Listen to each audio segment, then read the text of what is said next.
That's it. Breathe. Maybe you should drop dead, you selfish cunt. You ever think about your kids? Or your grandkids? Huh? Sucking up their inheritance through that fucked oxygen tube? And Benny's fucked intensive care? You fucks, I hate you. I hate you both. I should fucking both. Just right now, I should fucking kill you fucking both!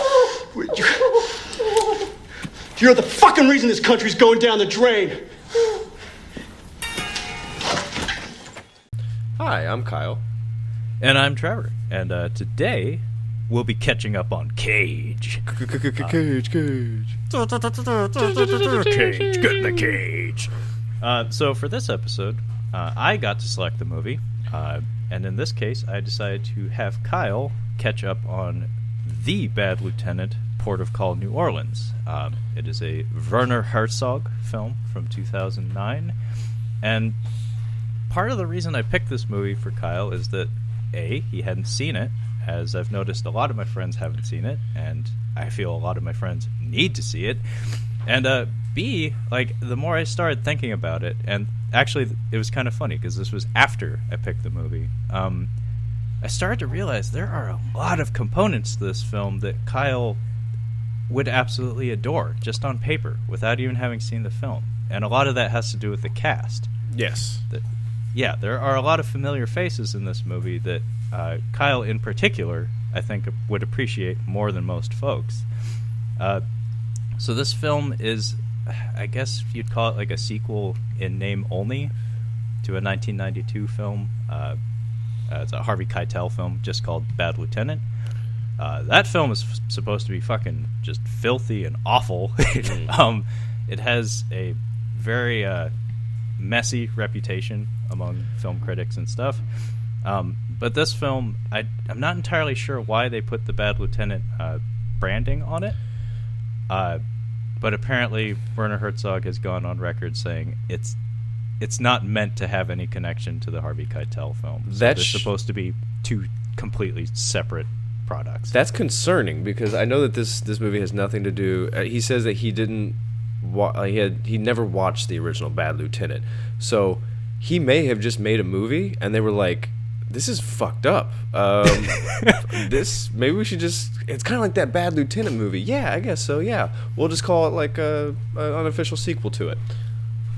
Yeah, I don't know. Again, I don't know where the branding came from. Who made that call?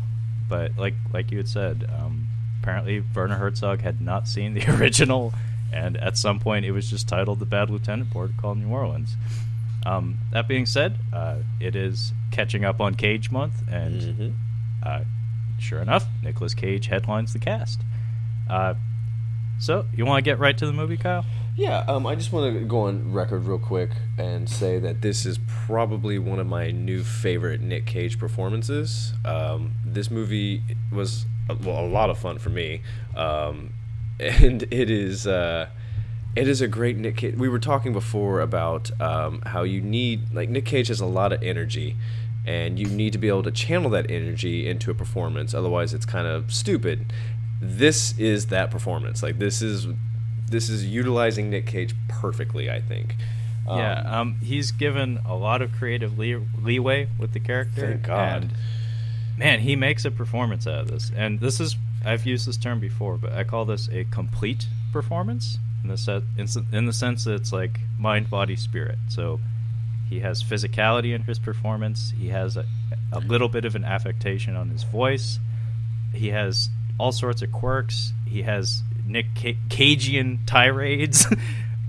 This is like the consummate Nic Cage performance, if you ask me. I mean, it's late in his career, but it's a good example of, like you said, what you do with your cage. This is what you do. Now, this is actually my first Werner Herzog film. Aguirre, The Wrath of God has been on my radar for a very long time. Just because that's the one where they move the boat, right? No, that is Fitzcarraldo. No, both have Klaus Kinski, but Aguirre, The Wrath of God has been on my radar because I've heard that Klaus Kinski was a terror on that set. And I think it's like his second most famous film. But yeah, I just haven't really gotten around to any Herzog. But well, it's kind of funny because I wanted to say that I hadn't seen any Werner Herzog movies either. However, You've seen Grizzly Jack. Man. Oh, okay. I was just gonna say Jack Reacher. He plays the villain, or one of the villains in Jack Reacher, which is how I know what he sounds like. I think you had told me about that famous incident where he ate his own shoe because he made a bet with someone or something. Oh no! Apparently that's a famous thing that happened. He made a bet with a friend and ended up like eating a shoe, and I think he filmed it. But he has a like Andy Warhol eating the cheeseburger, except it's Werner Herzog with a shoe. Well, yeah, it needs to be said if any Werner Herzog impressions come up during this podcast, I only know what he sounds like because I've seen Jack Reacher, which is kind of sad. But yeah, the only other movie of his I've actually seen is Grizzly Man, which is just a documentary. A very good one, if you ask me. I talked with Trevor before we start this. If you haven't seen this movie, please don't listen to this yet. Go and watch the movie, I think, because it's a lot of fun, and I'm gonna try to keep some of the juicy bits out of here, as difficult as that may be. Choice words. Oh, gross. Juicy. But yeah, we'll try to keep it. Limited. But I had a lot of laughs with this movie too. It's not for everyone. It's not for everyone. This movie's not for everyone. This is not National Treasure. Like, oh, we should watch that Nic Cage movie. He was good in that National Treasure. What's that? Bad Lieutenant. I'd love to see that pop up on someone's Netflix queue or something. Oh.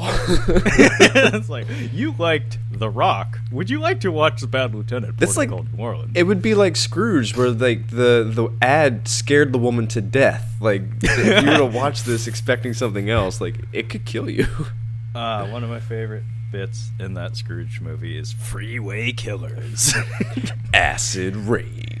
Acid rain. I love that. Freeway Killers. That's the best Christmas movie. It's pretty great. So yeah, let's start it. Let's get to the movie. So our opening shot is of a snake swimming, and then we get a very just title on the screen. Yeah. Very little fanfare. I think it's just white text on a mostly black screen. But yeah, it's a snake swimming in some water. And then we learn we are in New Orleans in the aftermath of Katrina. Mm-hmm. And then I believe we start out in a police station. And we're very quickly introduced to Fat Val Kilmer and Nicolas Cage going through some lockers in the police station. They're just like rooting through shit. Yeah. And I think they find some dirty photos of a person named Duffy's wife or something. Yeah. So right off the bat, we can tell that Fat Val Kilmer and Nic Cage are maybe not the cleanest cut of people. No. Yeah. And I think right off the bat, Nic Cage leads with his first Cagean outburst in the film. Like, within the first couple minutes. Yeah. I was starts yelling about Duffy. I was a little worried fuck about Duffy. that. Just fuck him. Fuck them all. Fuck all of them. It's like, I was a little bit. I was like, it was a little top heavy. I'm like, okay, we're starting off with the outburst. Okay, I was a little hesitant moving forward. But it's really neat here because like it's very subtle. But Fat Val Kilmer brings up that there's someone in the police station still. Mm-hmm. So they're on their way to go find this person, and Nic Cage talks more to himself than Val Kilmer, which it seems like he does a lot in this movie. Yes, but he just shouts out loud, "What's his name? Chavez." Instead of like Chavez, just he puts his own spin on it. Chavez. So they're walking around. It looks like a prison. I was a little thrown off because I'm like, I couldn't tell what they were doing, but it seems that this police station has been abandoned, or this where they worked was abandoned. So they go down to where they keep the prisoners, and there's a guy in there, but he's in like 4 feet of water, brown murky. Rising. I read that what did they use to color the water? They used something to color the water in this. I can't remember what it was. To make it more dark. Yeah. Black. They used decaf coffee. That's what they used. Because they originally used coffee, and then the actor was absorbing it through his skin, so he was getting. Oh fuck. Yeah. So they had to use decaf coffee, and they're kind of having this exchange with this prisoner. The prisoner's like, "Please let me out, man." He's freaking out because he's basically drown. Like, he's gonna drown if it gets any higher, which I don't think it's going to, but he's concerned about it. And they're kind of just toying with him, and you can kind of tell that more so than taking their co-worker's wife's nudes. Now they're just like, nah, we don't really want to save you. Like, they're just kind of messing with him a little bit. Yeah, and they go back and forth for a bit, and at some point, a bet gets thrown out there. Yeah. I think it has to do with if they're going to rescue him or not, or if he's going to survive or not. And, gambling, I've noticed, is a good indication of whether or not a cop is dirty. Because it's generally dirty cops gamble. Payback, this movie, something else. Oh yeah, no, it's good shorthand for this person has loose morals, and or this person is going to get in over their head at some point. Yes, they're going to piss off the wrong people. But yeah, they go back and forth for a while, and eventually, through the process of this, Cage ends up actually like jumping into the water to help this guy. Yeah, like it kind of comes out of the blue because when he and Fat Val Kilmer are talking to each other about Chavez, it doesn't really seem like they're going to do anything. It does seem like they're going to leave him. And by the way, the guy has a broken leg too. Yeah, so he has a broken even leg. if he was able to get out of his cell, probably wouldn't be able to make it until the water rises all the way to the fucking roof, and by then he'd probably like die of hypothermia or exposure or whatever the fuck you want to call it. Yeah. But yeah, the scene ends with Nic Cage taking off his jacket and hopping into the water. And we cut to, and turns out when he jumped into the water, he fucked up his back. Yes.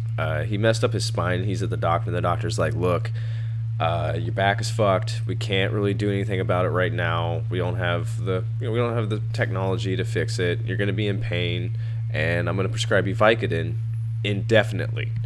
If the doctor is prescribing you Vicodin indefinitely, that's generally bad. I don't think that's going to go over very well for anybody.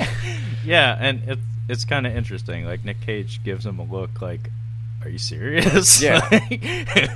Like, if I go into the doctor and he's just like, listen, whatever you did to your knee, it's fucked. We can't do anything about it. It's just you're going to be in a lot of pain. Here is painkillers. Prescription painkillers are not meant to be used long term. They're not supposed to be. No, of course not. For anybody. So if the doctor says, oh yeah, we're just going to keep prescribing to you, you should see another person. So now what we have is a man who, because he's a gambler, that's like movie code for man of loose morals and man who's likely to get in over his head with the wrong crowd. We have that person who is now on prescription painkillers till the end of time. Well, we'll learn. This is not good math. Well, we'll learn later that he has a biological predisposition for addiction. We don't know that yet in the film. Oh yeah, but this scene leads to him getting promoted to lieutenant. Yeah. So the first scene we saw him in, he was a sergeant or something. Something like that. So his act of valor of rescuing this prisoner is what gets him his promotion to the titular bad lieutenant. Yeah. So we cut to 6 months later, and I can't remember exactly what happens in this scene, but my note says, nice park job, Cage. I can tell you exactly what he does. He rolls up to the crime scene. You can see the yellow tape right outside his door, and he is doing bumps of cocaine at the crime scene. Yeah, I remember. He doesn't park in a parking space. There's a house. It's a house on a corner, and he like pulls he parks front ways like onto the stoop of this house. Like, he just like puts his car into the front of the house basically, and yeah, he does a couple of bumps of cocaine.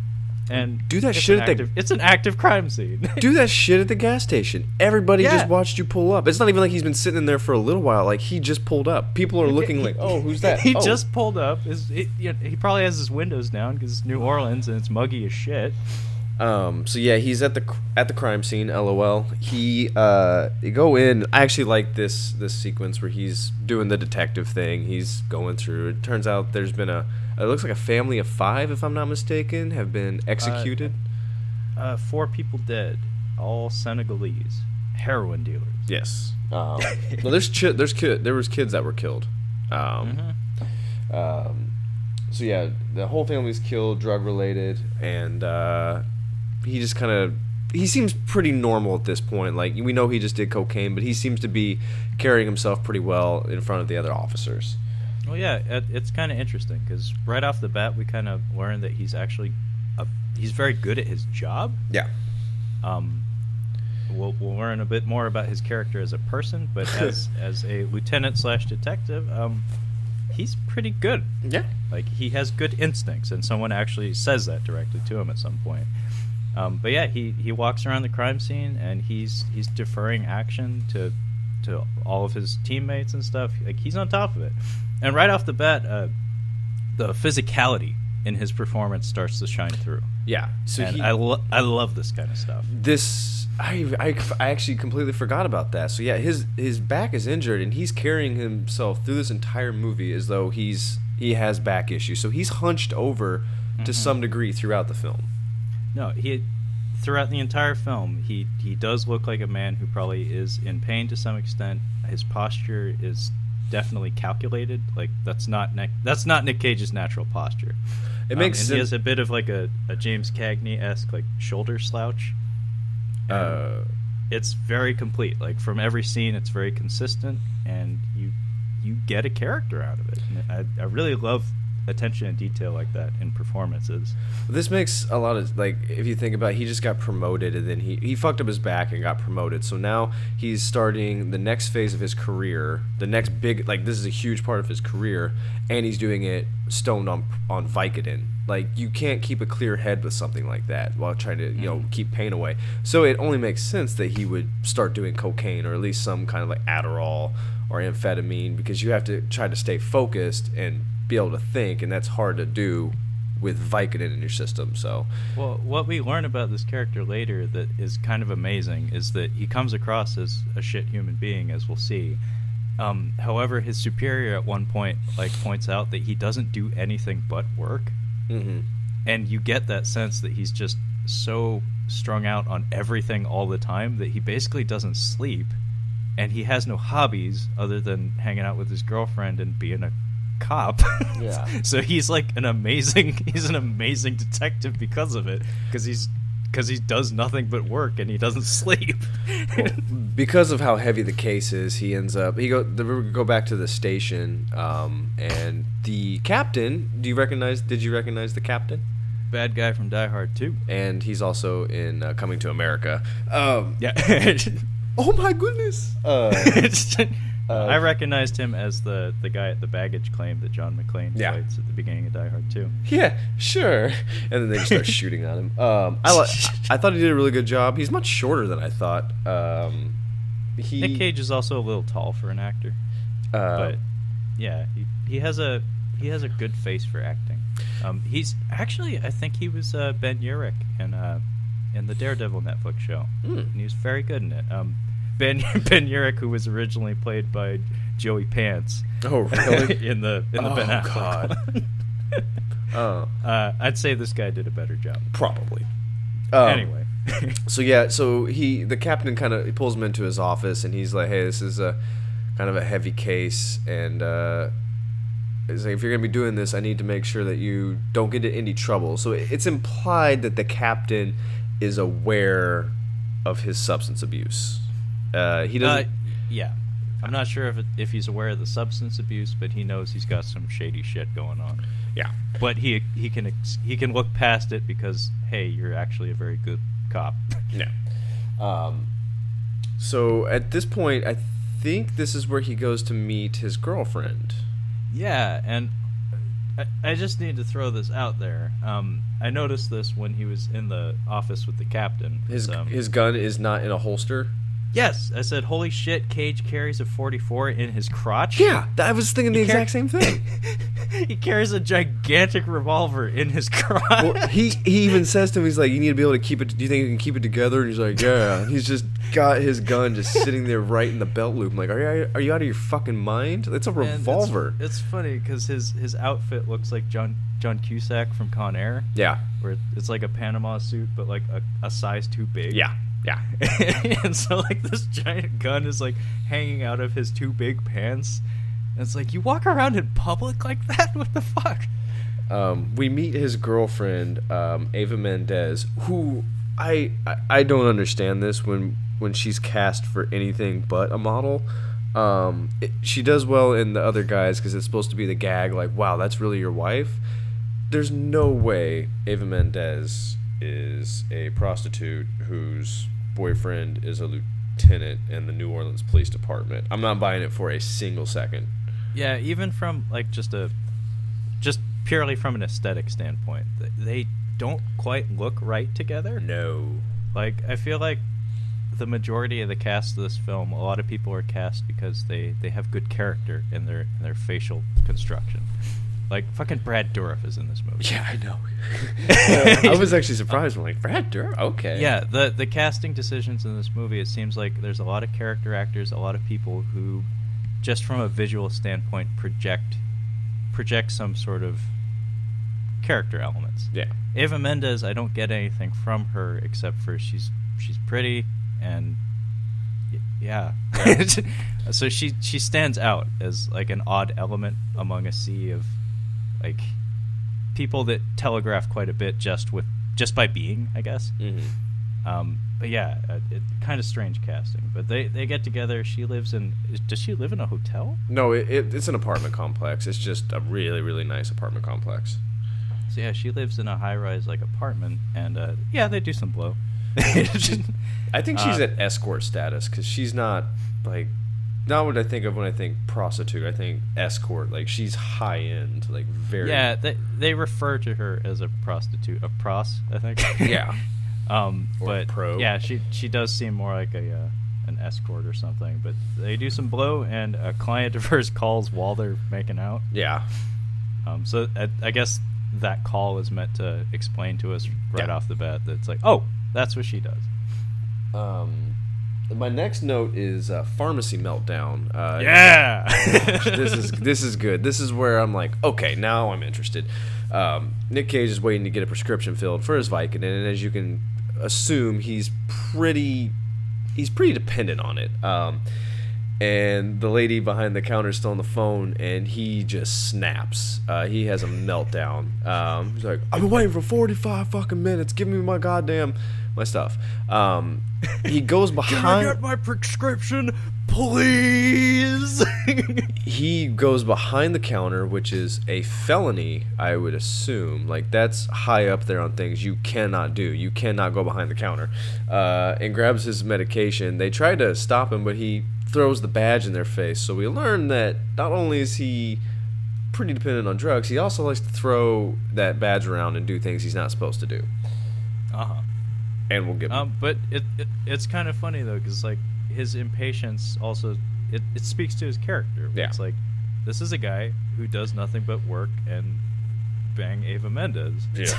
like if he's not doing either of those things, there's a problem. I would rather be doing column B than column A, for the most part. So I think following this scene, is this the interrogation scene where we're hassling a suspect and Fat Val Kilmer's being kind of a dick? Yes, because that goes pharmacy meltdown, then interrogation. So they picked up this guy, and he is this guy does a really good job. He's terrified. Like they're trying to get this guy to fess up to not the murder, but to know where the guy who's supposedly responsible for the murder, where he's at, and he's just like, no. And they're like, well, we're gonna bust you, I think for weed, maybe. Like, they got him on something. Like, you're either going to jail or you need to tell us where this guy's at. And he's just like, he's scared. He's like, I'm dead if I tell you who did this. Like, I can't do it. They managed to get something out of him, but yeah, Val Kilmer starts slapping him. Yeah, you can't do that. You can't slap a confession out of somebody. Nic Cage comes in there and is like, take 5, come outside. They can't be doing that shit. And they have a bit of a confrontation, but ultimately Nic Cage wins, and he goes back inside and talks to the guy. Yeah, and this is where, like, again, we get a demonstration that Cage actually does seem to have some good instincts as a cop. Yeah, Val Kilmer's kind of a doughy dipshit. Yeah. He's he's like Nic Cage's character, but like maybe dialed up a notch. Where, like, he has apparently no morals, as we'll see towards the very end of the film. Right. But yeah, they clearly they have some sort of relationship where they get each other, so they're on that wavelength. But Cage is maybe just a little bit more on the light side than Kilmer. But yeah, he goes in there and he talks to this guy, and he does manage to make a bit of a deal with him. And I think the scene ends with Cage like dismissing the suspect and then saying he's gonna go upstairs and like sleep for 1 hour. Yeah. Like, he doesn't say I'm gonna go take a nap. He's like, I'm going to sleep for an hour. And while he's sleeping, I was surprised to see Michael Shannon walks in. Yeah. An actually timid Michael Shannon, which I don't think I've ever seen in a movie. Hey, listen, I'm not going to be able to get you stuff anymore. The Internal Affairs is here, and I can't do it. I can't do it anymore. So he's the evidence guy, and it seems as though Nic Cage has been getting his cocaine from the evidence room. Mm-hmm. The bad decisions made by Nic Cage's character in this movie are just, I've never seen, like, you have choice A and choice B, and you couldn't see clearer that choice A is right, and he just goes straight for B. That's what Bad Lieutenant is. That's the title. Bad Lieutenant. Yeah. But as we'll see, he does have a way of working with these bad decisions and getting positives out of them. It's incredible. Oh yeah, no, he's a very, very, very lucky guy. So this leads to not a centerpiece of the film, but it's kind of a big scene that stands out among a sea of big scenes. So we cut to a shot from perspective of inside Nic Cage's car, and he's casing some people that are coming out of a club, and then he like throws his weight around as a cop. Some stuff happens.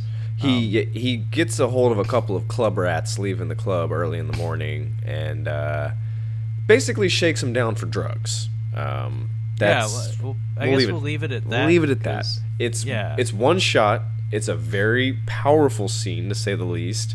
I went through a roller coaster of emotions watching it, ending with laughing at one point. No, go, stay here. That part was really funny. You watch your girlfriend. You watch your girlfriend. There was no reason for it. But it's a scene. We'll just leave it at that. If Cage was a younger man who was, on the rise, put it this way, it would be on his reel. Yeah, easily, and it would be something that people would. It wouldn't be, I'm going to steal the Declaration of Independence. It's no, you stand here and watch your girlfriend. You watch your girlfriend. But yeah, he basically. Well, it's important. He gets crack, so he smokes crack, and he ends up lifting something else. This was hilarious. Yeah. In the morning. Yeah, in the morning. In the wee hours of the morning. Later that when morning. the sun has not risen. Later that morning. Yeah, later that day / night, whatever. We see Cage in his car, and he snorts something. Oh yeah. And then he yells, "Fuck!" And then we cut to him coming to Ava Mendez's apartment. And she's like, "What the hell's wrong with you?" And he very dreamily, like very calmly says to her, I snorted what I thought was coke. Turned out to be heroin. This is on like a fucking Tuesday. Like we're not even. This isn't even like a Friday night. This is like a weeknight. I feel like, because he has to go to work, or maybe he's working on Saturdays. So ass crack of dawn, he's already smoked crack and hasn't slept. He intended to snort what he thought was coke, but snorted heroin to stay awake. Now he's coming down, and that's super dangerous, by the way. You think? I don't like. It could have killed him if he had. At least he probably did a bump. He's like, I just need a bump for work. That's all I really need. If he had done a line of that, he'd be dead probably. Yeah, but I love this exchange. So, by the way, she has a client in the room, a gentleman caller, and Nic Cage is he's so strung out, and his speech pattern is just talking real slow, like, and super relaxed, and he basically shakes this guy down for coke. Yeah, he just shakes it down for coke. But the entire exchange is done at that speed and in that tone. Yeah, he's I'm a cop. Does he say he's a cop? He's like, I'm a cop. Where's the coke? Where's the coke? Give it here. He shakes down. So my next note is crack, heroin, coke, weed, gambling. So that's what we have of our character, and it is maybe 20 minutes into the movie. 20 minutes of a 2-hour movie, I'd say, and we've gotten all this information. Yeah. It comes hard, comes fast. So he's I think he goes to see his bookie, his bookie at this point. First we go to the Senegalese funeral, where there's the gentleman, the priest. Oh yeah. And then this woman pulls him like into the bushes, yeah, away from the gravesite, and like pleads with him. She's absolutely distraught because I think she's the one who knows the boy. Yeah, who factors in a little later in the plot. But she's just pleading with him to do something. You need to help. You need to help the Senegalese community because like everything's corrupted and we're all in danger. Our lives are in danger. And he just kind of has this like, huh? look on his face. I mean, you can tell that her words are registering with him, but it's a really awkward scene because from what we know of this guy so far, we're not entirely sure if he gives a shit. After this, does he go to the Iguanas? I think he goes to the Iguanas before he sees his bookie. Yeah, the bookie comes later, but I think this is when he starts on his search for the delivery boy, and they find Gam Gam. Oh, yeah. He goes to visit Grandma. And some of these scenes with Grandma... The second one in particular is awesome. Oh, it's amazing. I laughed... It's reel worthy, for sure. I laughed so hard when that door closes. If you remember. You guys can't see it, but I almost did a spit take. It's so funny. So yeah, he finds Gam Gam. She is a nurse in a nursing home, and it's a very like upscale nursing home. Very, very nice. And... Okay, do you want to go ahead and take it from here? Because I'm having trouble. Sure. So Grandma is a black woman who's she's doing the hair of a white lady that's hooked up to not a respirator, but she has an air hose in her nostrils. Yes. And she's sitting in a wheelchair, and Gam Gam is doing her hair. And Nic Cage comes in, and he's got a young detective with him as well, so it's 2 on 2. But they just barge in without giving any notice or a warrant or anything, and they start questioning her, and she tries to play dumb. Grandma, she tries to play dumb, and she's like, "Oh, I don't know where my grandson is. He's a good boy, though. He had nothing to do with any of the drug dealing and violence and stuff. He's a good boy," and she keeps emphasizing, "He's a good boy," and it's funny because the lady that's having her hair done, neither men who enter the room even so much as looks at her. They couldn't care It's less. like, we're not here for you. And she actually comments on that. She points out, it's like, how dare you walk into my room and start questioning this woman and not even acknowledge my existence. Like, and they come about as close to telling her to shut up as one can get. Oh, he shuts her up later. But eventually, as Grandma starts to feel the pressure and her lies are starting to crumble a little bit. Yeah. The window just gets pulled up, and her grandson just steps in from outside. This kid's name, I had to take a double take when I saw it. His name is Denzel Whitaker. Whoa! Wow, that's cool. Yeah. Best of both worlds. Oh, he's in Black Panther. Oh, I watched Black Panther too, by the way. Oh, I caught up on a lot of Marvel stuff. Black Panther was amazing. I really like that. That Michael B. Jordan, though, geez, he was really pissing me off in that movie. yeah, he's petulant. I mean, it was good, but like he was pissing me off in a good way. Like he did a really good job. Well, my brother's theory with him is that he's like pure charisma. Mm-hmm. Like he just has like gravitas and just a magnetism about him that it doesn't matter if he turns in a good performance or not. The camera loves him, and he has that presence. Through the door like a young Will Smith. Woo! Oh, they could definitely do some Men in Black with him. I would definitely watch that. Well, we're already getting a Men in Black with one of his co-stars, the lady from Thor Ragnarok that played the Valkyrie. Oh, really? And Chris Hemsworth together again. Great.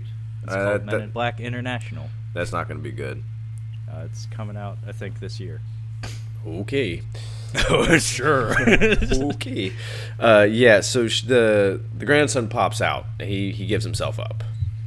Yeah.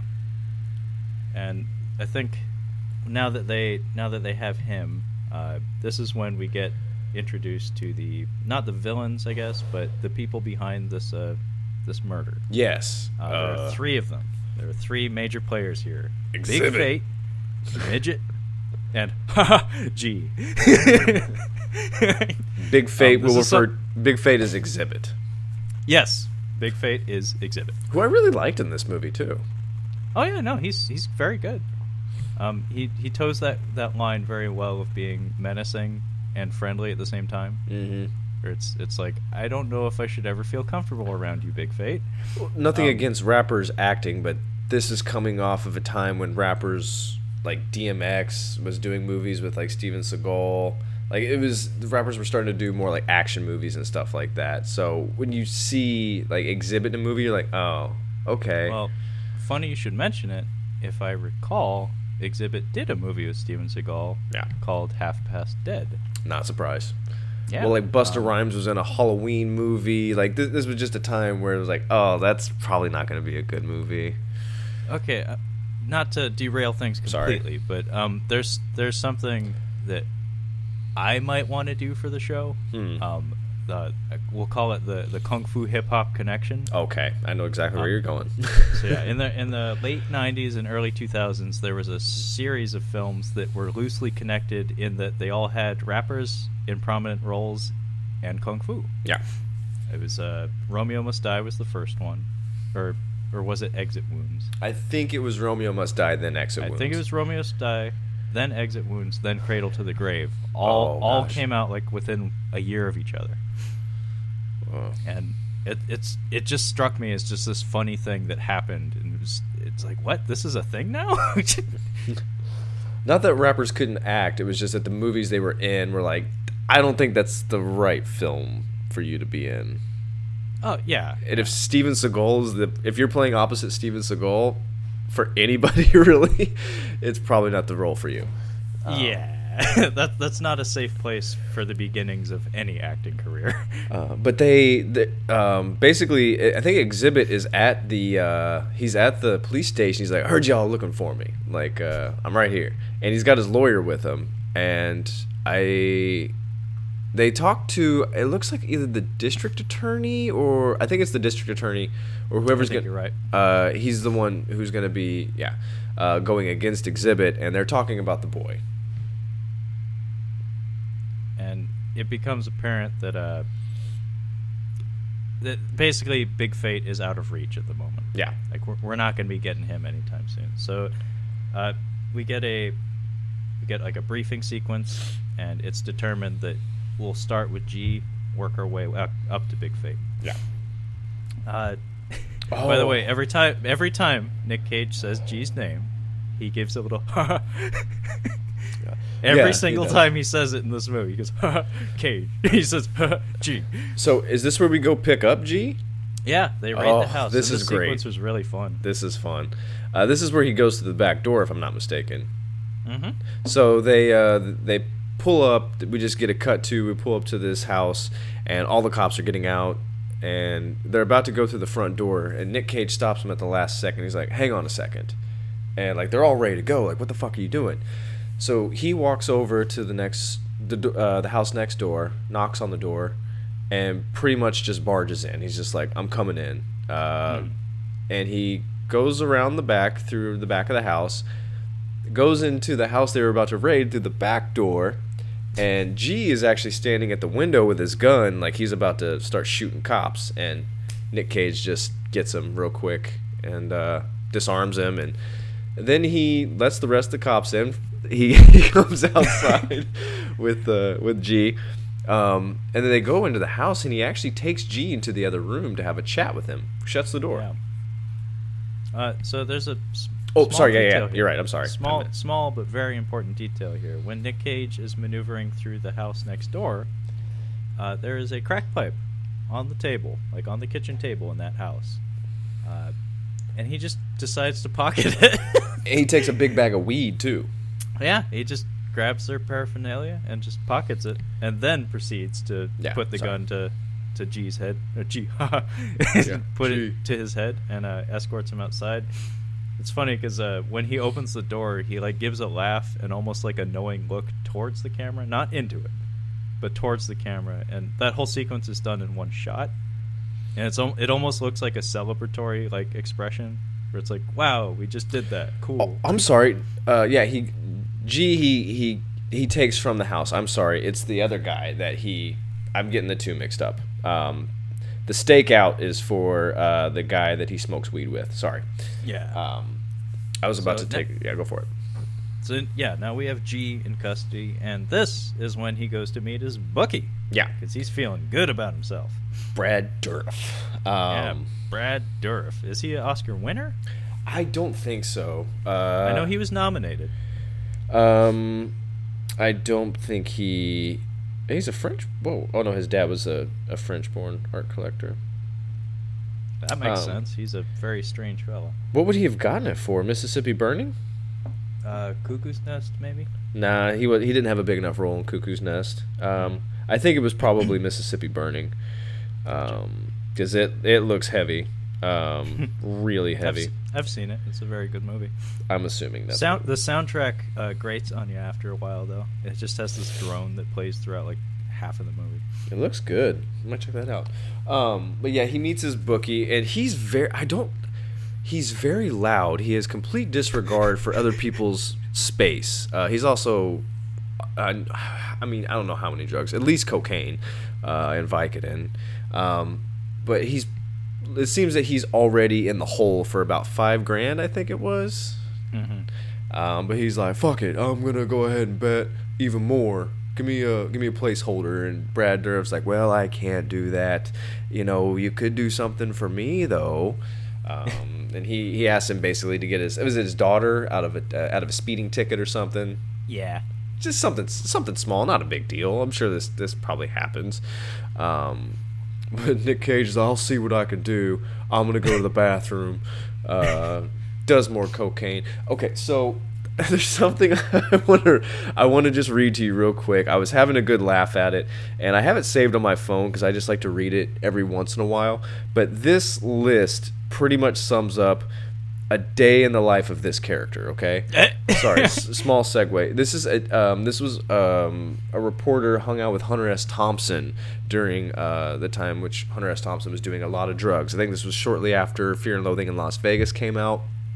So Hunter S. Thompson was known to be a druggie at this point. He stopped doing a lot of drugs after a while. This was just a phase he went through. But okay, gotcha. 3 p.m. Rise, 3:05 Chivas with morning papers, Dunhill cigarette, 3:45 cocaine, 3:50 another glass of Chivas, Dunhill, 4:05 first cup of coffee, Dunhill, 4:15 cocaine, 4:16 orange juice, Dunhill, 4:30 cocaine, 4:54 cocaine, 5 o'clock cocaine, 5:11 coffee, Dunhill. Like, this is Nic Cage's character in this movie. He's just in between stuff. He's doing cocaine.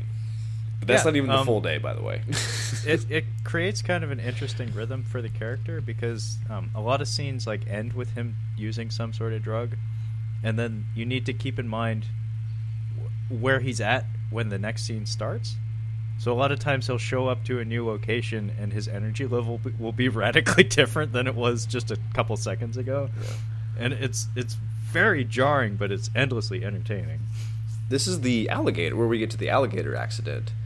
Yeah, we cut to a highway, there's a car crash that appears to have been caused by someone running over a gator that strolled out onto the freeway, onto an on-ramp rather. I've never seen before, and I've been to Florida several times. I'm surprised I've never seen it. But I really like this. This is a cool scene. This is tense, but I don't know if this is a real alligator that's dying, but it fucking looks like it. Like, it's... I don't know if, like, sometimes they'll, like, makeup effects people will use animal corpses to create puppets.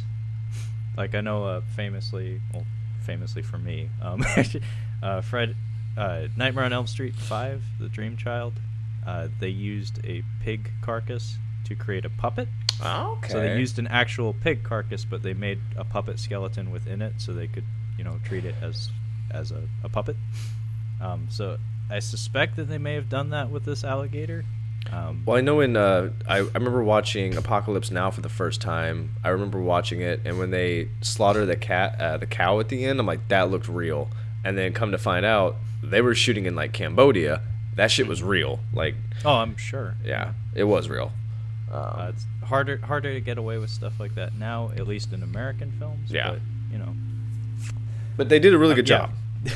Yeah, it has a little bit of articulation to it, if I remember right. Like, one of its legs just, like, kind of, like, jiggles a little bit. It's still moving a little bit. Cage rolls up on this traffic cop and very brazenly just, like, says hello and immediately starts asking for a favor. Yeah. And this guy, like, you can tell right off the bat, this guy is not the guy to ask to do that for you. No. He's like, what? Did you want me to do what? Did you see Black Mass with that Johnny Depp movie? No, but I'd like to. That's really high up there. That's a really good one. There's an exchange between Joel Edgerton, who is a crooked cop in that movie, with another guy, and it's really uncomfortable. And now I was getting that same vibe here. I'm like, dude, he's not going along with this at all. Yeah, no, nothing about this guy seems like he'd be into helping someone get rid of some parking tickets or speeding tickets or whatever. This guy's a square. Yeah, and then Nic Cage he's a little pissed off. He starts to head out, but then who would arrive on the scene but Vicky Valancourt? Vicky Valancourt. This is not the first time she's been in frame with a dead alligator. This is true. Fairuza Balk is her name. Oh, okay. Well, I apologize to this actress, but I'll likely never remember her name for the life of me. Forevermore, she will be Vicky Valancourt. I know she's done other things. Yeah. American History X and The Craft. Or is that it? The Witch movie? Yeah, she's in that. And Almost Famous. Yeah, see, I haven't seen that one. Ooh, I really like that movie. But Vicky Valancourt, just the rhythm of that name is just so beautiful. It's very nice. What is it? Almost Famous has the dream girl, pixie dream girl. Kate Hudson is the pixie dream girl in that movie. Okay. Yeah, Vicky Valancourt's not who you cast for the Manic Pixie Dream Girl. Yeah, Vicky Valancourt comes up to him. I guess she used to work with him. She's like, "What are you doing out here?" And well, she's like, "Yeah, I'm looking for I want to see if you can get this ticket taken care of." He's like, "You could talk to me about that." We learned that Vicky Valancourt is hungry like the wolf right now. She's thirsty, as the kids would say. So they go back to her place, and it looks like they're post-coital. Well, at least it kind of looks like that. But Nic Cage is just like laying on a bed. And did he take any kind of drug at this point? He is on heroin, I believe. Oh, yeah. He still has the heroin. So in the daytime, while he's supposed to be working. So yeah, I don't think they're post-coital. No, they're not. So he's laying, I believe, in her bed. Yeah. She is in her undies and her high boots. Yeah. It was doing something. Yeah, it's a good look for a lot of people. Yeah. Not John Candy. He still has his pants on, and he's laying in bed, and he looks just cozy as fuck. Yeah, it does. He's just like relaxed. Yeah, your heroin's pretty relaxing. Yeah. And she's talking to him, and she's kind of letting on that's like, it'd be kind of nice to get down to business. I got my boots and stuff, and he's just smiling at her, and he's not really responding. And she starts yelling at him because he starts to drift off to sleep. And at some point, I think she actually puts her toes into his crotch. She's messing with his pee-pee, yeah. Yeah, But my note here says before they fuck, he asked her to steal drugs from evidence. Yeah. Because Michael Shannon said he's not doing that anymore. Yeah, you couldn't even like throw her the dick. Like he's just before he's like, if you want to get to this dick, you gotta get me drugs from evidence.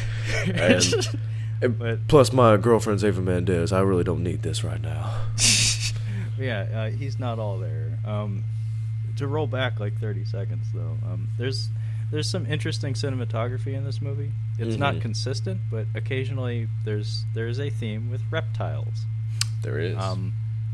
So at the car crash scene, that scene actually closes with this strange.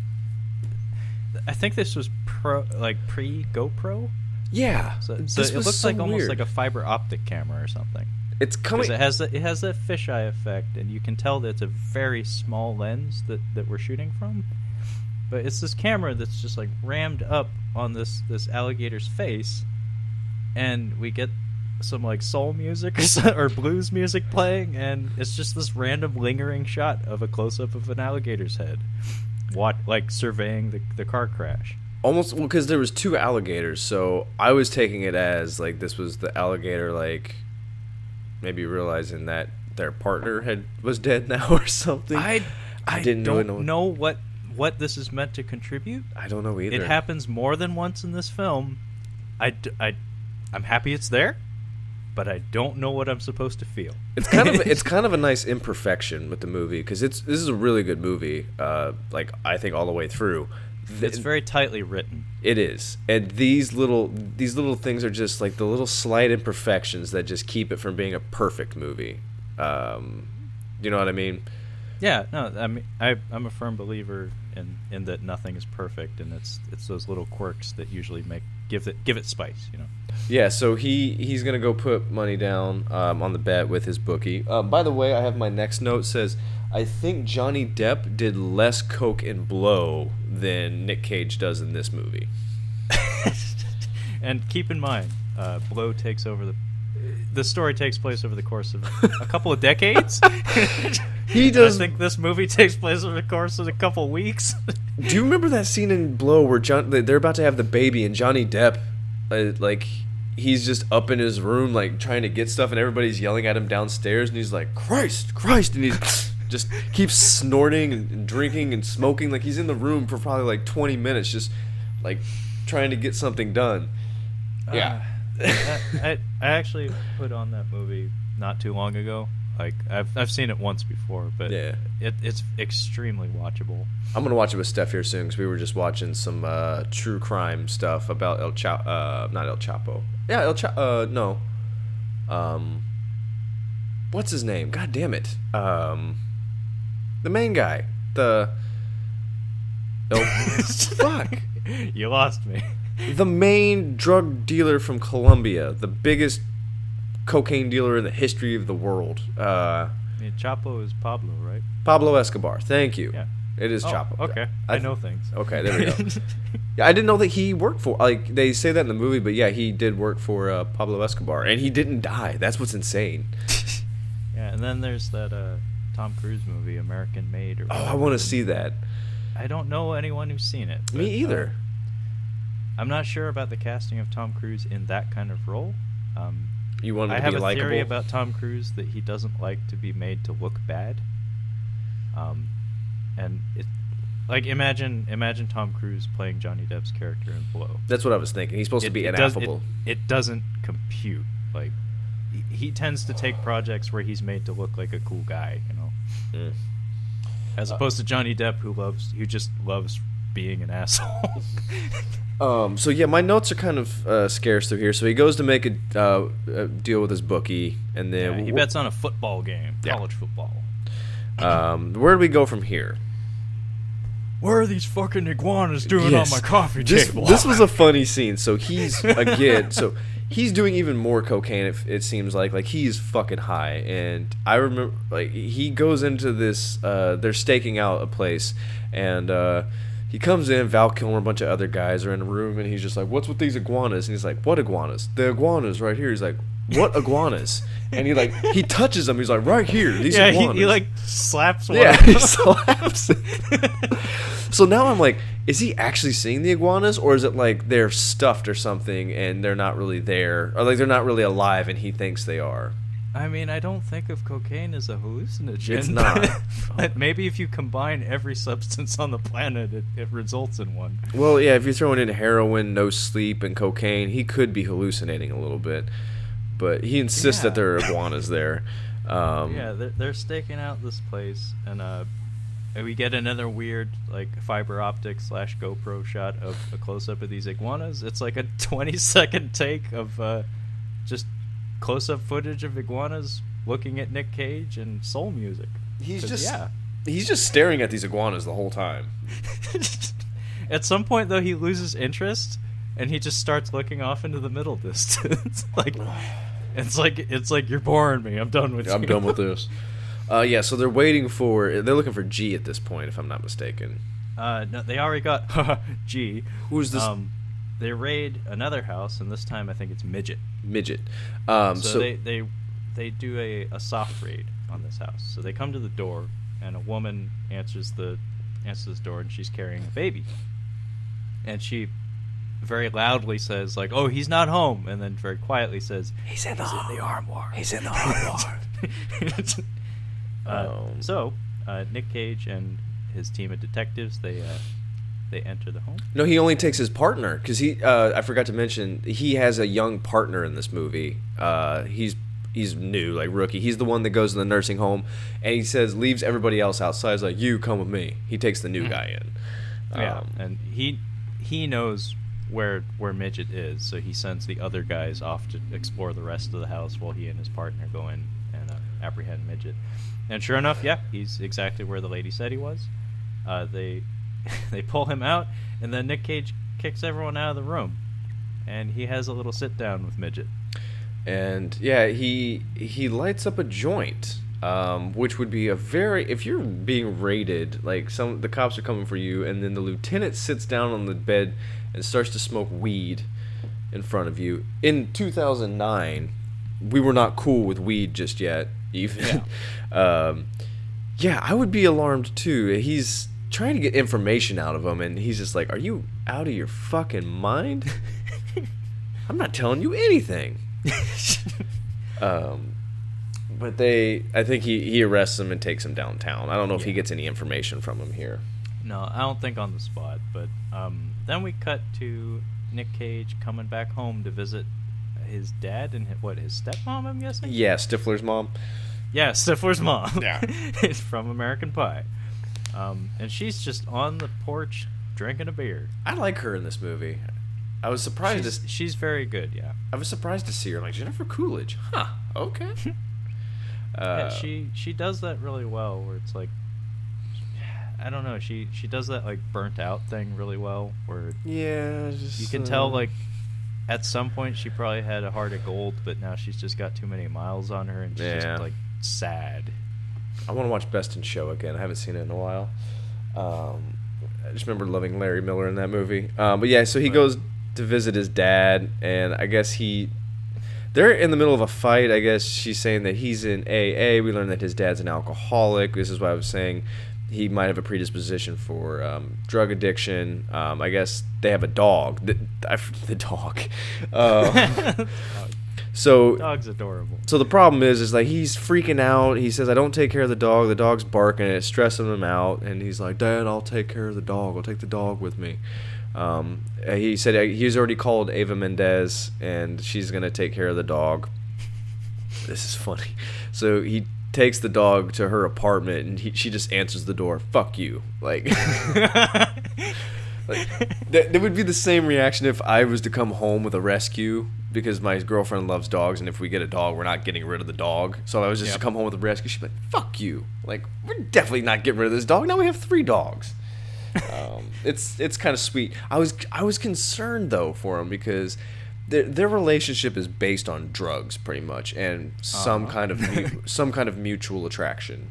Oh, did we? Well, we haven't gotten there yet. Sorry. Some kind of mutual attraction. So I was worried that he was going to bring the dog, and she was not going to be okay with it, but she actually is, and it's a nice moment to see that there is a bit more of a bond than just drugs between the two. Yeah, no, they have some sort of connection. funny line in here is she's petting the dog and they're sitting down together and she's like, oh, he's sweet, what's his name?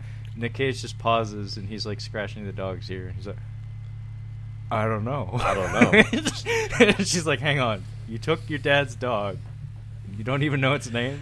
It doesn't seem like that big of a deal, but I was thinking, I'm like, yeah, that is actually it's a very small detail, but yeah, like, you should know the dog's name. At the very least. Yeah. He just pauses, he's like, I don't know.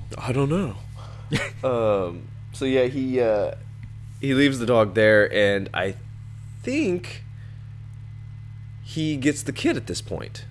Uh-huh. Also, a side note, I don't know the actor's name, but another Die Hard 2 connection. The gentleman who plays Nic Cage's father in this movie. Thank you. Yes, the just maintenance worker who opens the ventilation shafts for John McClane. He says, just like Hiroshima. Yep. I remember that. The same guy. So two cast members from Die Hard 2 in this film. But yeah, Cage has the dog, and also he gets because Big Fate is out of their reach at this point, because he's still on the loose, and this boy is apparently a witness to the murders. Key witness. Yeah. He was in the room when it happened. He was just hiding like in a closet. Cage gets stuck taking care of this kid on apparently like 24/7 watch or something, or he's expected to like take him somewhere safe. Yeah. Instead, we immediately cut to Nic Cage driving on the freeway with the dog in the back with the dog and the boy in his car, and he gets a call from his girlfriend. Yeah. And she's in Biloxi, Mississippi? She's somewhere nearish by. I think it's a different state. It might be, but he says something like, well, I wonder if he's ever been here. So he's doing a bump in the car, and the kid notices. It doesn't really come to anything, but the kid notices he's doing cocaine. But he goes to this hotel and knocks on the door, and Eva Mendes answers the door with sunglasses. And he's like, everything okay? Everything good? And she's like, yeah, everything's fine. Well, apparently the client that she was with was smacking her around, which usually doesn't sit well with the boyfriend. This actor, I don't know if you've seen him in anything, but he played Steve Buscemi's brother in Boardwalk Empire. He's heavy in HBO. He's in Boardwalk Empire. He's in True Detective. I really like him, and I really like his character in this movie. No, he's amazing in this. Oh, he's so good. I don't know if the character was written exactly the way he acts it, but holy shit, some of the quirks in this character are unbelievable. I know you like this guy. Mm-hmm. I've only seen him in a couple of things. He was in Kong Skull Island. Oh yeah, he has a very unceremonious death in that. A lot of people do. Hilarious. Yeah, a lot of people do.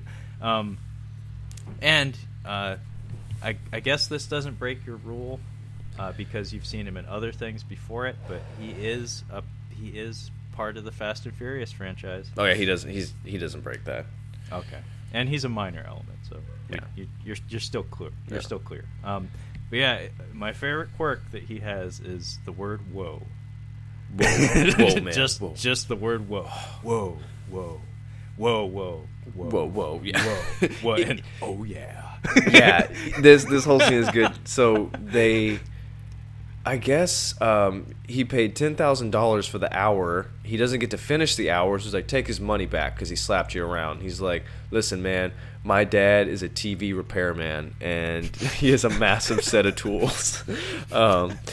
He's like, you know who my dad is? He's like, no, I don't know who your fucking dad is. He's like, well, my dad's connected to a mob guy. And he's like, I don't give a fuck. And I think he slaps him or something, or maybe pistol whips him. He does something, and he's just like, oh, you made a big mistake.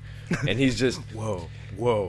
You want to punch him the way, like, his character, you just want to hit him. And he's got such a shit haircut too, and he has that knowing smile where it's like, I'm connected, I'm untouchable. He looks like he follows the Brian Setzer band year round. He's got like a rockabilly look, and he's like, you made a big mistake, and he just walks out. And his exit from this scene is beautiful. It's great. Like, I think Nic Cage pulls a gun on him or something. He just goes, whoa, whoa, whoa, whoa. And he says whoa about 30 times. And he just, like, starts laughing to himself and slowly exits the room. But right before he leaves, when he's standing in the doorway, he looks at the boy who's been outside the whole time and just goes, oh, yeah. It's so awesome. You can't see it, too, but I'm doing a fist pump when I say that because, yeah.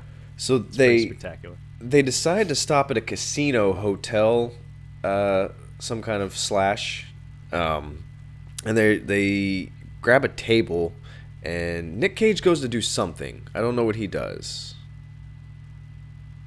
He goes to check on the football game. Oh yeah, and they're losing, and the guy, he's like, what's the score? What's going on? He's like, blah blah blah blah blah, and then and Nic Cage is like, fuck, like he knows that he's gonna lose his bet, and the guy, he's like, do you want to know who I think is gonna be top 10? He's like, fuck off, like this guy's just trying to. Do I look like I want to hear about that? He's like, it's so good because the guy just wants to talk about football. Like, get fucked. Yeah. So he goes back to the table, and Ava Mendez is there. He's like, where's the kid? He's like, he went to the shitter, and he goes to the bathroom. He's not in there, and then he asks somebody else, is there any other bathrooms? And he's like, yeah, over there through the arcade. So he has to go through an arcade. Kid's not in there. So now he's lost the key witness. Not a big deal. No, just everything's fine. We'll be fine. Yeah. So this cuts to the scene that you had mentioned earlier, and you are absolutely correct. As soon as that door swings shut, oh my god, I was rolling on the floor laughing. So we cut back to Gam Gam's place. Oh god. And Gam Gam wheels her. She's an attendant to this old woman that lives in this old folks' home. The woman with the air coming in her nostrils. I'm just thinking. She wheels her into the room, and the door is shut. Oh my god. And then it very slowly swings shut, and Nic Cage is posted up in the corner of the room, hiding behind the door, shaving his face with an electric razor. With an electric razor. You couldn't even hear it. It just shuts the door. And apparently he's been standing here since the break of dawn, or since last night, or something. He probably took a standing cat nap. Gosh. So yeah, he starts talking like, listen, I need the boy again. And she's like, well, whatever you need him for is not important. His safety is more important. And Nic Cage is like, no, oh yes, this is it. He's like, I'm being very polite right now. And I feel like I'm not getting the results I need by being polite right now. So I'm wondering, like, where is he going to go from here? If you want to go ahead and take it, please be my guest. Okay, so I might be missing some of the finer details here, but long story short, he escalates things very quickly. Very racially, too. Yeah, he grabs the air hose that's in this old woman's nostrils. Oh my gosh. Yanks him out and just won't let go of the tube. Gam Gam tries to snatch it back because, this lady's not able to breathe without this tube. Yeah. And Nic Cage slaps her on the head repeatedly every time she reaches out. He, slaps her fingers away. It's a dark comedy moment, I would say. Yeah. And after it becomes clear that he's not gonna give it up, he pulls out his gun and he puts it up to Gam Gam's face and starts yelling at her to get the results that he wants. It's a means to an end, and he slings some choice words at them. This tirade is a couple minutes long, but I only had time to write down a couple of things. One of them is, "You fucks! I hate you! I hate you both!" It's pretty funny. Well, then eventually she caves, and she tells him that the boy is hopped a plane and is in England. Yeah, he's apparently not. He's not happy to hear that, so he gives the air hose back. He holsters his gun. And then on his way out, though, he turns around and says, "You are the fucking reason this country's going down the drain." Oh, man. Oh, he's saying that the old lady is using all of... It's like, instead of fucking passing on your money and giving your grandkids an inheritance, you're in here just dying in luxury. Like, you're the fucking problem. Like, I was like, wow, dude. So, I don't know if you noticed this, Kyle. I'm curious though. And this is brilliant continuity that I noticed anyway. So, like you said, that scene starts with him pulling out an electric razor. Mm-hmm. For the next couple of scenes, he has a patch on the one side, on the one cheek, I that did is a notice little that. bit thicker than the rest. I did notice that. He didn't finish shaving. He didn't finish. He didn't finish shaving. He didn't finish his shave. This is important. I forgot. He says that he's been up for, I think, almost 3 days now. Yes. And it shows, because he's having trouble talking. Yeah, that's what I noticed, is he starts to get a weird affectation on his speech, and he sounds like a fat guy. He sounds like Tony Clifton. He sounds like he just had dental surgery. His lips aren't moving right, and he's just kind of talking like this for like the next couple of scenes. And it's like, I don't know what's wrong with him, but like his face isn't moving right, and that patch of hair just completes it. Yeah. Where it's like, this is Cage as bad as he can get, basically. Like this is him without any sleep for 3 days, probably on multiple types of drugs. We start to pick up the pace here. I don't even have that many notes past this.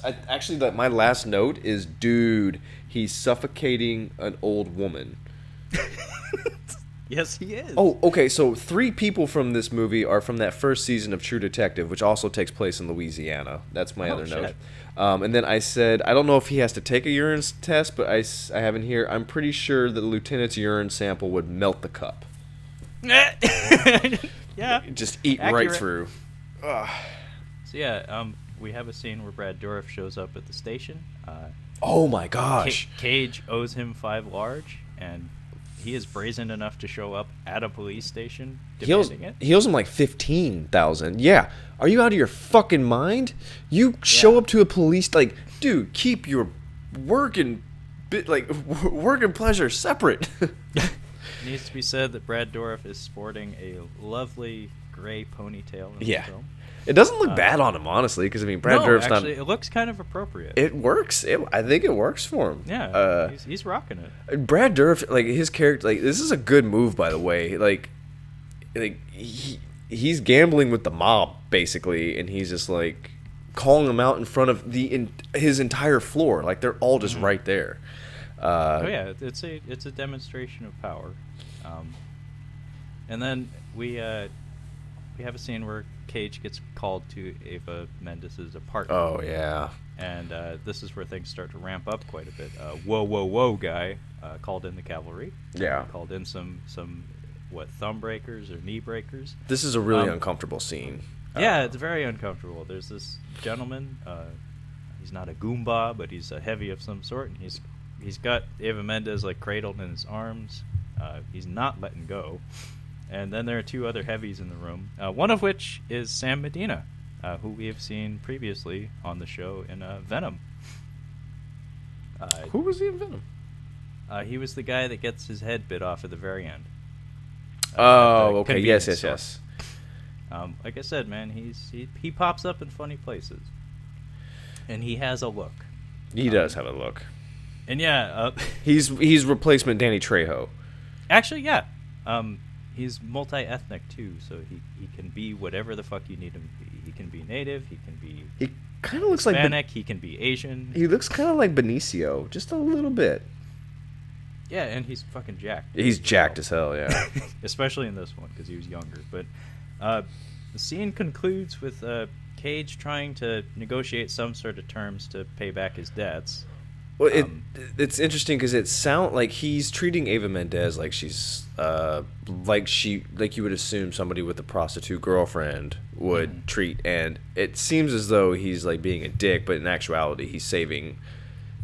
Well, he's using those detective instincts to, I guess, not lead on that she's of value to him. The man is incredible under pressure. Say what you will about his character, anything else, he is great under pressure.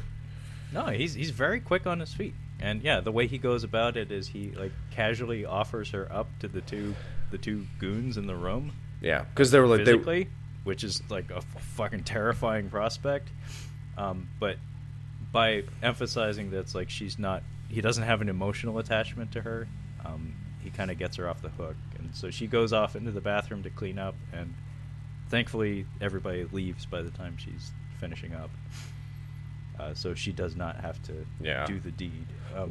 So at this point, Cage now has like $50K in debt spread out across 2 different parties at least. Yeah. And he has, 48 hours? He has 48 hours. 48 hours, not a big deal. Should be easy. Maybe you should have gotten some sleep before you decided to piss off the mob. Oof. Still no sleep at this point. Yeah, and Cage takes Eva Mendes to his dad's house. And before he can leave, though, some cops show up and they take his gun and his badge. Yeah. That whoa guy wasn't kidding when he said that he knew people, apparently. Yeah. So now Cage is not officially a cop, and Eva Mendes is living with his parents in hiding. And then we get the shed scene. Do you remember this? Yeah, I thought for sure he was gonna kill her. I'm like, he's just gonna take her out. Like, she's at this point like 50 grand. Fuck it. I'm not done. Well, we see that when it comes to some people, not all people, he was pretty awful to the old ladies, but yeah, some people, like the prisoner in the flooded basement and stuff, like he does have it in him to have some warmth. Yeah. But we get this weird scene where he takes her out back to his shed, and I feel like this had to have been like improvised or something, because he's telling her a story about when he was a kid, and he would run out back to the shed, and he was really into like metal detectors or something. Yeah, his mom got him a metal detector. I found a spoon, and it was a silver spoon. It was a very important treasure to me, and but then I lost the spoon. And then he just kind of trails off.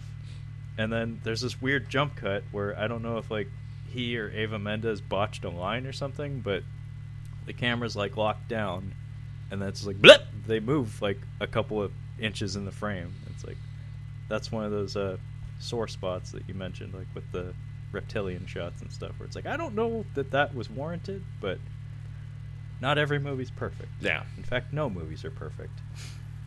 So now Cage is demoted to the evidence room. He's not supposed to be patrolling the streets anymore or working on cases. This is the dumbest thing they could have possibly done. I know. I was like, you want to put him in there? Okay, yeah, go ahead. Put the shark in charge of guarding the minnows. It's like making an alcoholic a bartender. Like, what the fuck are you doing? But yeah, we get this lovely scene where there's not a whole lot of dialogue exchange, but you get to see him and Michael Shannon like taking up various positions in the evidence room, trying to figure out where the cameras are. It's pretty funny. Immediately. It takes no time. It's 9:05 and he's trying to figure this out. So yes. I think this is also when somebody gives him a block of cocaine and heroin asks him to weigh it. Was it? I think it was. Like, oh, the scale's not working. I'll have to put in a work order, have it repaired for you, and I'll get the weight to you a little later. Yeah. Later. You, as a listener, we're not going to hold your hand. It doesn't all make it into evidence. I thought it was heroin, but it might just be cocaine. But I think it. He does some other stuff first before he gives them the cocaine back. It's like, oh, here's the weight for it. Here's the receipt. And they're like, I thought it was more. And he's like, no, it wasn't. The lady in the room, she gives him this look like, whatever. You piece of shit. And then the guy cop's like, who gives a fuck? Yeah. He couldn't care she less. definitely is just like, interesting. Like, okay. But yeah, Cage, his character's name is Terrence, by the way. I don't think we ever mentioned that. I just been calling him Lieutenant. Yeah, I mean, it's LT. Whatever. LT, yeah. He seeks out Big Fate. So he actually has an audience with Xzibit. Yeah. And he actually proposes that they work together. And at this point, I guess he's no longer technically a cop in the traditional sense, and he has a lot of debt to pay back very quickly. And as we've seen, this is a man who's very quick on his feet. He is quick to develop a plan. Yeah. We get this great line here that it's written and delivered very well, where Xzibit's like, hang on, you want to work with me, but what about the murder investigation? Like, you were all passionate about it and you came after my guys and stuff. Like, what, do you not care about that anymore? And Nic Cage just says to him, look at me, now look at you, I never did. Yeah, dude. And they just walks off. That was a pretty racist comment. It took me a second. I'm like, whoa, dude. Okay. And then I think this is when Cage blackmails a football player. Yeah, he just happens to see this kid. I mean, because he's a college football player, but he's blindside big. That's one way of putting it. Yeah. Yeah, he's talking. He's just talking to him. He's like, "You're that fucking dude. Hey, I need you to do something for me." Or he's like, "I'm gonna take you in. I'm a cop." And he's like, "No, man, I gotta buy my mama a house. Like, I'm going to the NFL." And he's just like, "Okay, fine. You need to make sure that this doesn't happen in the game. Like, you need to shave points, or you need to keep points from happening for me." And I think he confiscates his weed too, of course. Well, I think he plants weed on the guy. Oh, he might have. So basically now he's got a way to put money on the game, and this guy's gonna shave the points. Mm-hmm. So yeah. I was gonna say, in exchange, Nic Cage is going to tip off Xzibit, or whatever his face is, that there is. He's like, "I'll give you information." So he does have some information, by the way. Yeah, and we get the scene where Xzibit is dumping a body, and nobody seems to be paying attention. They have a very casual conversation, and in the background you can see a body bundled up in a rug or a carpet, just getting pitched off a bridge. Nic Cage doesn't care. It's a good scene. I really liked it. He rides along with Xzibit, and interestingly enough, Midget and G are both free now, and they're all riding in a car together, and they're starting to warm up to Cage. Yeah. And Cage's driving, and they successfully complete a coke deal. And Cage gets very testy, and he's very adamant that he get to sample the drugs. Yeah. Because apparently he hasn't had any for a while, and I mean, we saw the pharmacy scene. We know what he's like when he doesn't get what he wants right away. So he pulls a gun on Xzibit, and the scene. Long story short, I won't go into details here, but he closes the scene by saying, "I'll kill you," and then he says it again in a more comical tone. "I'll kill you all to the break of dawn." And they fucking love that. Yeah, he's ingratiated to the black mob. And then he shows up and makes another bet with Brad Dourif. Yeah. Because he's got $50K to pay back. He paid, so he gets the money back to Brad Dourif, and now he's making another bet. Yep. And I love how he enters the scene. Oh, yeah. Keep in mind, he just got his coke back. And as he's walking up to Brad Dourif, he just keeps yelling, "Sup, sup, sup, sup, sup." It's obnoxious. It's so obnoxious. It's giving me anxiety when I was watching it. I'm like, God, would you stop yelling, you fucking asshole? Yeah, and they're at the equivalent to a Buffalo Wild Wings. It looks like a B-dubs, yeah. So Brad Dourif's shocked. First Brad Dourif's like, no, I'm not gonna be covering you anymore, and he's actually shocked that he has money, and he places the bet. So like I said, I didn't take any more notes after this, because at this point, it's all just happening back to back. Oh, it's bam, bam, bam. So what happens next? He comes back home, and Eva Mendes has been talking to his dad. Yeah. And it's telegraphed that she might want to be going clean. Oh, this is where I think he hangs out with Xzibit. He goes back to his. They hang out at his house or whatever. No, when does he smoke his look? Oh yeah, I guess that comes immediately after. Okay. And these scenes are all very short and very fast. It's very quick.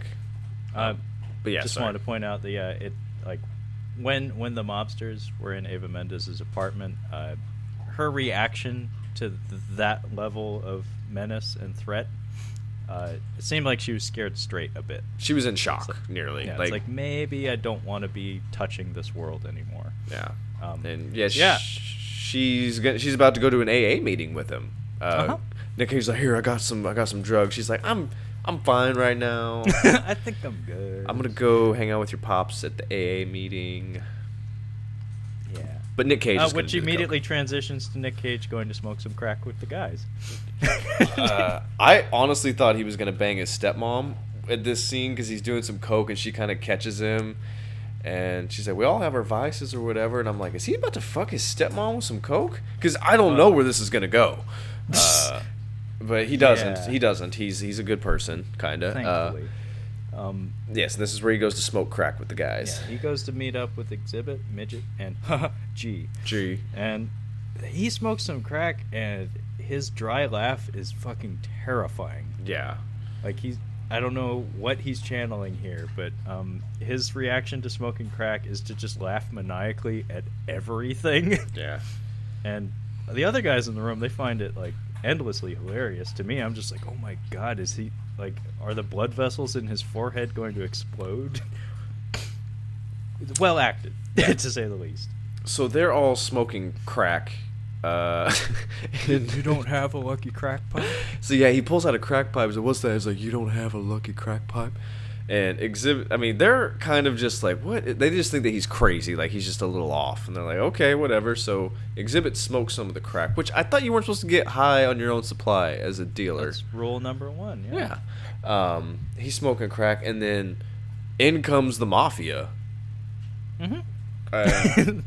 And now I'm like Tarantino excited at this point because I'm like, we're about to have a shootout, like, because this is something that would happen in like True Romance, where we have like the two sides coming into the hotel room. Yeah, all the parties converge.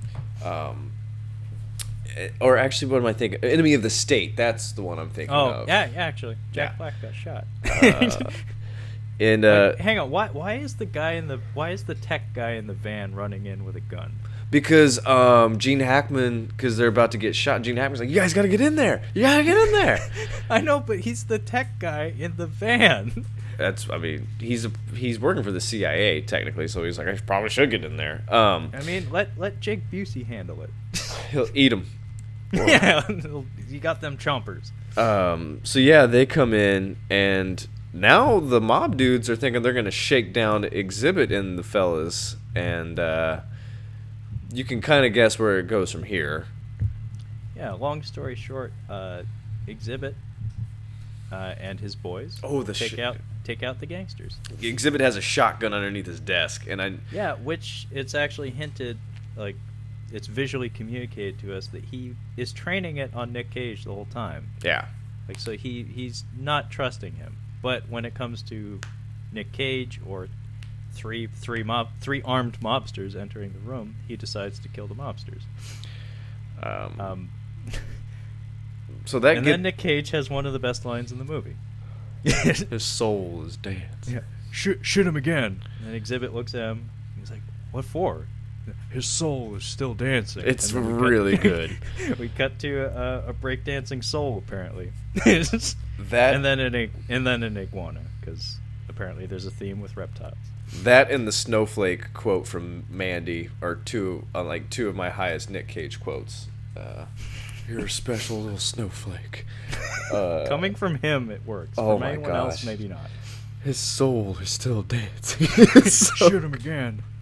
His soul is still dancing. So, where do we go from here now? So this is where the threads, the seeds that have been planted in the last half hour of the film, start to come together. They start to grow into a plant, and then get fucked. Yeah, we fucked the plant.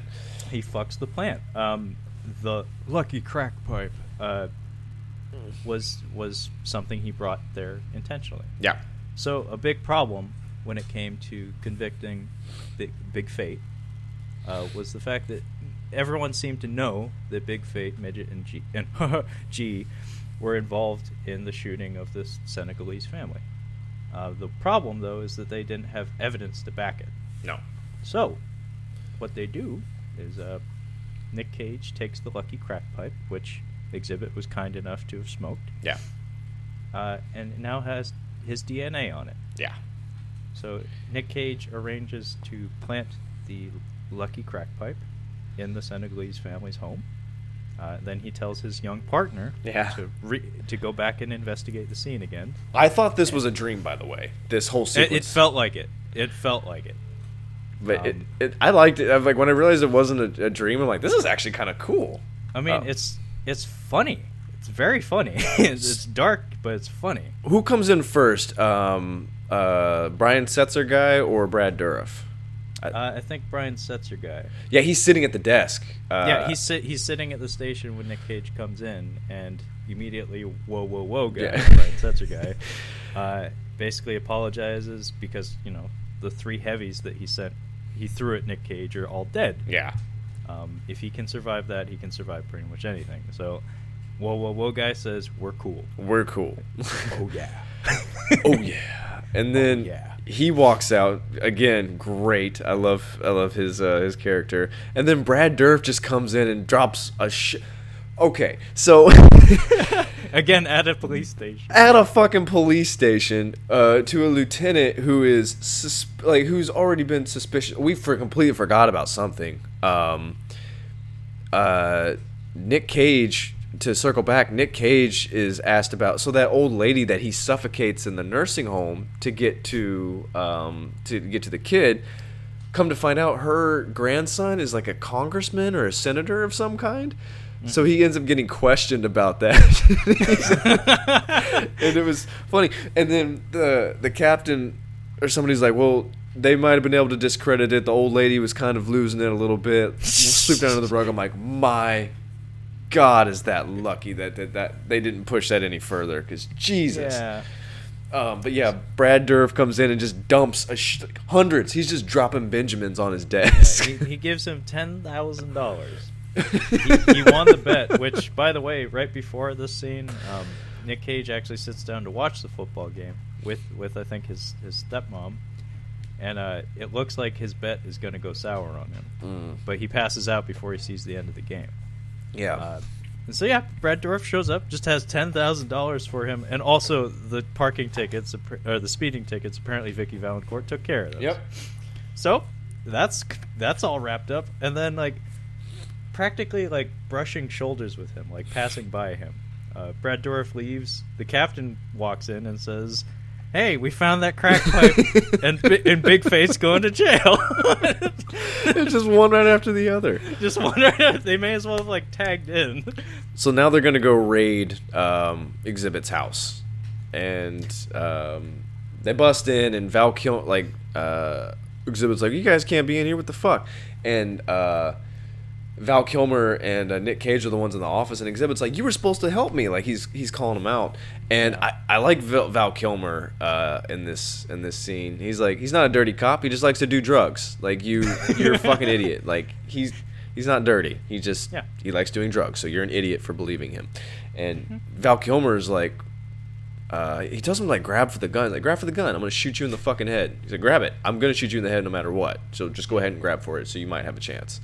And this is a point where you would think Nic Cage's character would be okay with, and he's not. He's just we're not doing that. Do not pick up that gun. We are not shooting this guy. He's going to jail. But that's the thing. He has a limit. Yeah. We saw at the very beginning of the movie, he's demonstrated to be a shitheel, but at the same time, he's willing to jump into the water, damage his back forevermore, and save someone's life. So he has a point that he'll take things to, but he won't cross it. So instead, they arrest Big Fate, and I think the national anthem starts playing over the arrest. It's kind of beautiful. Yeah, because now he's being accommodated, or is that the word for it? He's getting he's not being promoted. He's being promoted. So this is a year later. We find out. Yeah, he is promoted to captain, and Eva Mendes is pregnant. Mm-hmm. And his stepmom and his dad seem to be doing just fine. They have a banquet together. Because somebody comes to give him wine, he's like, none of us drink. We're all fine. So it seems that they're all on the wagon now. Yeah, and he and Eva Mendes have a house together, and he drops her off and takes off. And then we cut to another nightclub. I was so disappointed when I saw this. I was like, oh no, how you stand here and you watch. So, it's shot in exactly the same fashion as the aforementioned nightclub pickup scene. He interrogates some youths, and then long story short, we cut to a hotel, and Nic Cage is sitting alone doing some blow. He is doing lines. And then room service shows up, though, and it turns out to be Chavez from the prologue of the film. and he's super grateful for Nic Cage for saving him. Yeah. And he basically, like, Chavez offers to do like whatever he can to, you know, help out Nic Cage or make him feel better, because he looks kind of miserable right here. Yeah, he does. I mean, he's in a dark room doing coke by himself in a hotel. Well, he says and he's like, apparently has like, I don't know if they're married, but he has a pregnant girlfriend in a house. Chavez is like implying, he's like, I had a drug problem before, and he's like, do you need help? Yeah. Maybe. And he's just like, I like Nic Cage's response. He's like, no, I'm just like everybody else. I have my bad days. Mm-hmm. And his bad days involve a lot of cocaine. Yeah, and Chavez asks, like, is there anything I can do for you? And Nic Cage just smiles at him and says, do fish have dreams? Which is a very Cagean line. Very. There's repetition in that towards the beginning of the movie when he's investigating the murder scene. He reads a poem that was written by one of the kids that was killed. Mm. And I forgot about that. It's just like a little poem written by a young boy, so it's not well written, but it's just about a fish that the boy has, and I think the closing line of the poem is, do fish have dreams? And so yeah, they go to the aquarium together. Yeah. And Nic Cage's facial expression is just like, he looks like Beavis or Butthead or something. He's just high on coke. I mean, that aquarium looks pretty bitchin'. If that's in New Orleans, I want to go to that. Nah, it's a nice aquarium. But yeah, they're both just like staring straight ahead past the camera, and Nic Cage has this dopey ass smile on his face. He's high as fuck. Yeah. And then we cut to black. They just sit in silence, but we cut to black, following just like a little from Nic Cage. But yeah, and that is the conclusion of. Funny enough, this movie, if you look it up, like the poster I'm looking at right now on the Wikipedia page, it says Bad Lieutenant, Port of Call, New Orleans. If I remember right, the opening credits of the film displays it as The Bad Lieutenant. Yeah, that says The Bad Lieutenant. It was The Bad Lieutenant was the original title, but now it's Bad Lieutenant, Port of Call. Interesting. What's unfortunate is the front cover for this movie is terrible. It looks like a latter-day Nic Cage movie that you wouldn't want to watch. It looks like it would be stupid. It looks like a hard-boiled like cop drama or something. That's exactly what I thought it was, and it is far from that. No, it is a very unique, very, very quirky film, and I happen to enjoy it quite a bit. In fact, I think I liked it better this time, because the first time I saw this film was, I think I was either in college or just out of college, and oh my god, I saw it. I decided to watch it because I watched an internet rant about it from a personality that I was kind of following at the time, and they didn't spoil much of it, but some of the things that they were saying about it, I was like, I need to know what this is. Like, this sounds amazing. It did not disappoint. Like I said, this is one of my new favorite Nic Cage movies I've ever seen. This is great. Highly recommend this. Don't watch it with your kids. Yeah, don't watch it with the kids, but like Kyle said, please watch it before you listen to this. Cause yes. I think there's a lot you'll get out of it if you come at it with a blank slate. Yeah. But yeah, we kept this one pretty short today. I was surprised. I figured we'd do more. We did more on 8mm than we did on this. Yeah, I think this one is just like, it's hard to critique. It's hard to critique, and it's just it is what it is. Like there's not a whole lot of commentary needed. No. In fact, it's like, why are you listening to this? Go out and watch it. Yeah. Yeah. So that being said, thank you for joining us in Catching Up on Cage Month. That's high praise. Next week, I believe we're going to be doing what? Raising Arizona? I think that, or what was the other one we have? Drive Angry. Drive Angry. One of those two. I think it is. The theme of this month is that the first two picks for this month are movies that at least one of us has seen and is recommending to the other. But for the last 2 weeks of the month, we'll be watching Nic Cage movies that neither of us has seen. So this is on my list of things that I'd like to see. So we're going in blind. Yep. And I believe Kyle's pick was Raising Arizona, and mine was Drive Angry. So it's going to be one of those next time up. All right. Until next time. Later.